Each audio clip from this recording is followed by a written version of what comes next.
Welcome back to the channel, Hobby Warriors.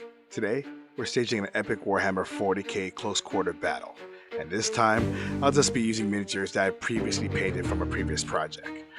We got a 3-man Ultramarine squad, a handful of brave Cadian Guardsmen, and of course, an Ork Horde led by a towering Warboss.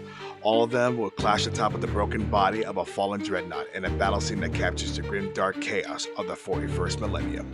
I'll take you step by step to how I built the base, arranged the minis, and brought this diorama to life.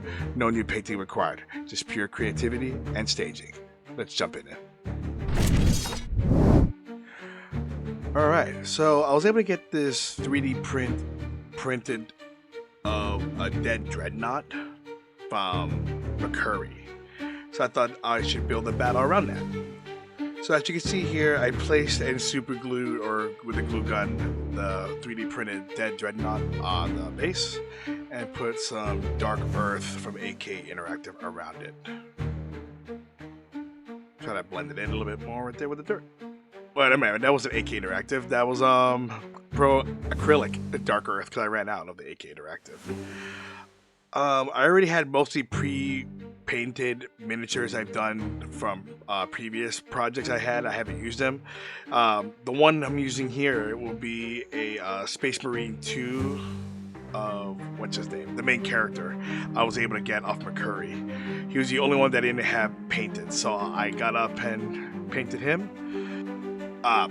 The name of the character is Lieutenant Titus. I think he was a captain in Space Marine 1, but was demoted after the story and what happened in the first one.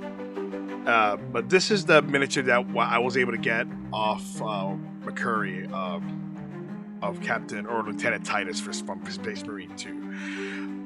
I was using originally Magic Blue for speed paint, but it didn't come out right, so I switched over to either, I think it was a Highland Blue.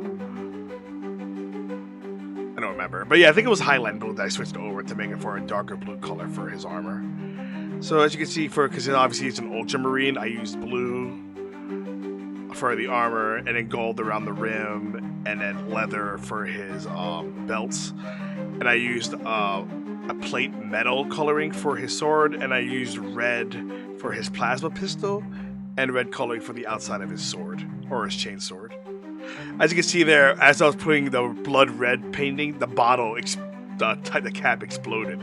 So I lost a lot of red paint that flew into it, which means I had to get another blood red bottle from the store.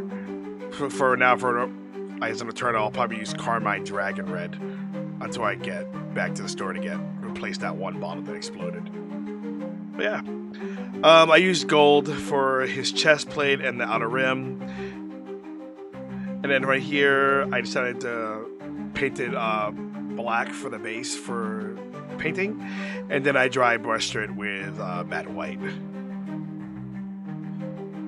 I googled to see what would be a good color for the battlefield. It told me dark wood, so I had dark wood speed paint on me, so that's what I'll be using for the sides, for the dirt and the outside and the ground.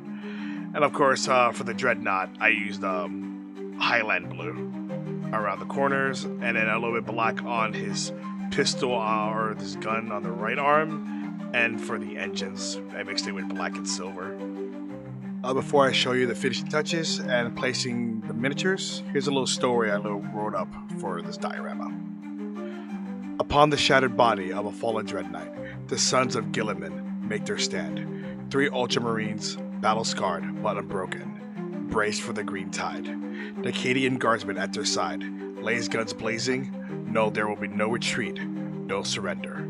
From the smoke strides the Ork Warboss, his crude axe raised high, bellowing a war cry that shakes the very battlefield. The clash is inevitable, a brutal melee where every strike could be the last. In the grim darkness of the far future, there is only war.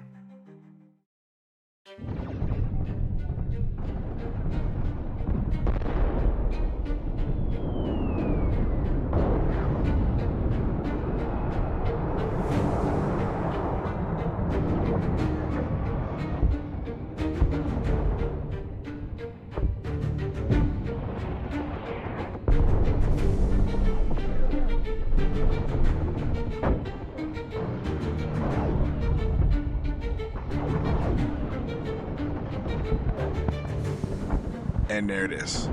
Our battlefield frozen in time. The Ultramarines and Cadians are holding the line. But for how long? I had a blast putting this scene together using minis I painted in previous projects and hopefully future other projects.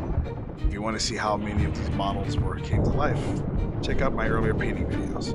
I'll link them down below in the description. If you enjoyed this diorama, hit that like button, drop a comment, tell me which faction you want to see next, and subscribe so you don't miss any future builds.